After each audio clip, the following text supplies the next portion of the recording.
Stiamo per visitare la torre di Palazzo Vecchio e i camminamenti di Ronda. La torre è alta 95 metri. Faremo una visita appunto all'interno di questa torre e ve la racconteremo. È un percorso che prevede 223 scalini, mi sembra una cosa del genere, 223. Andiamo.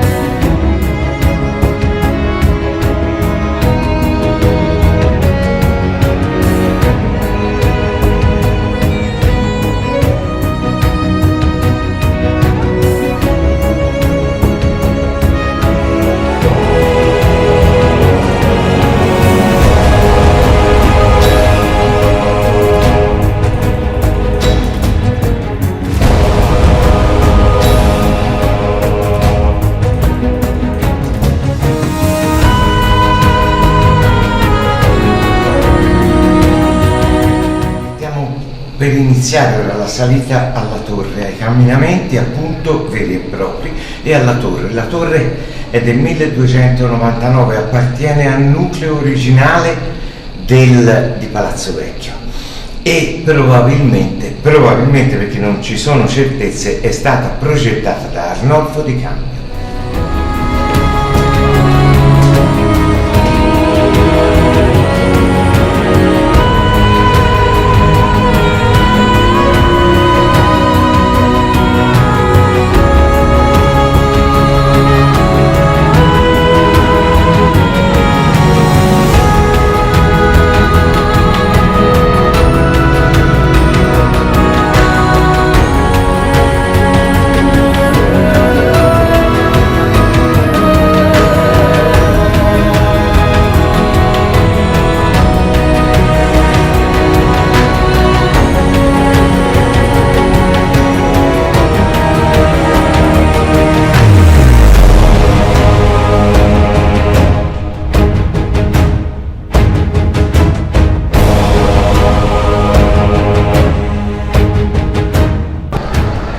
Lo spettacolo che si gode dal camminamento di Ronda, che è questo appunto che potete vedere, è incredibile perché si affaccia su tutto Firenze, ovviamente a 360 gradi e si può vedere tutta la città. Era un punto di osservazione incredibilmente importante e strategico.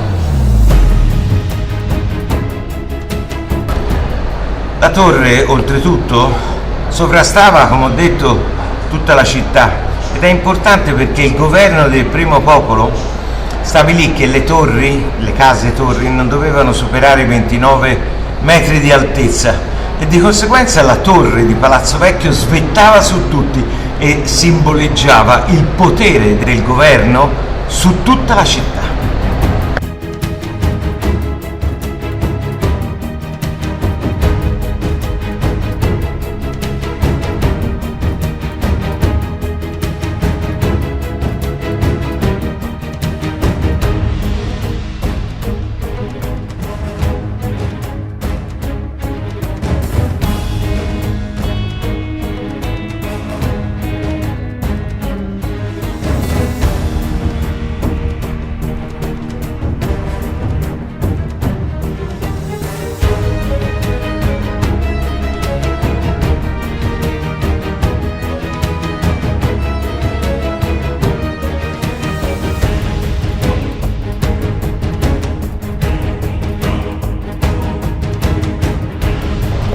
Ecco, ora iniziamo la vera e propria salita alla torre. Sono 223 scalini di pietra che portano alla cima merlata della torre. Come vedremo appunto lungo il percorso incontreremo l'alberghetto e vedremo che cos'è l'alberghetto, che è un luogo storico estremamente importante. Ora intanto iniziamo la salita dell'ultimo tratto.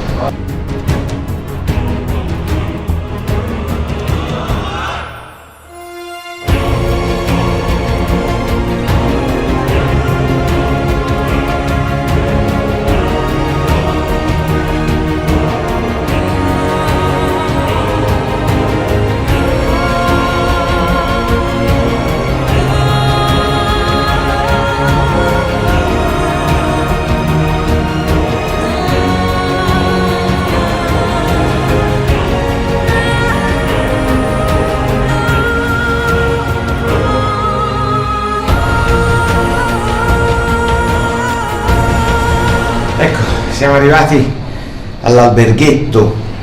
L'alberghetto era un modo di dire perché si trattava ovviamente di una cella che non era un albergo, anzi tutt'altro.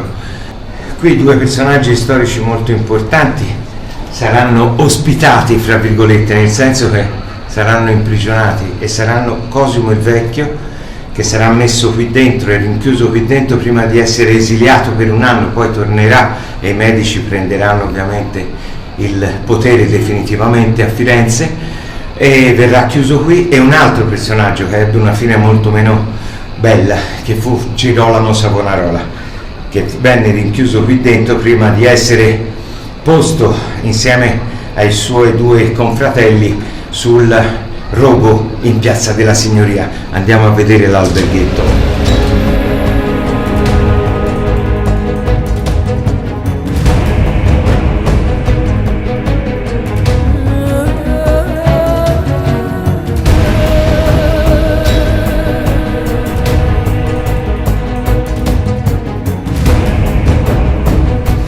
In questa cella, che si può dire di 3 metri per 2 metri, stavano appunto e rimasero questi personaggi con una finestra che guardava appunto sulle colline di Firenze. Doveva essere una doppia prigionia.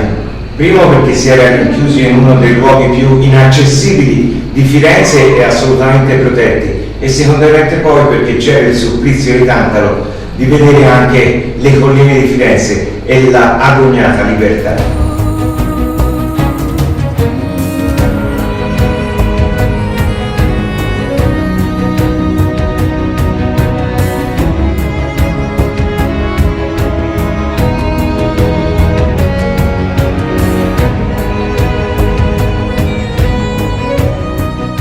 Bene, ora stiamo per salire all'ultimo piano che ospita le campane. Una di queste è la famosa Martinella, cioè la campana che suonava raccolta per tutti i fiorentini in caso di sommossa, di rivolta o di guerra. È una campana importantissima. Oltre a questo c'erano altre 2 campane, che erano la campana del rintocco dei rintocchi, scusate, e la campana di mezzogiorno, che erano sempre ospitate qui sul punto più alto della città di Firenze.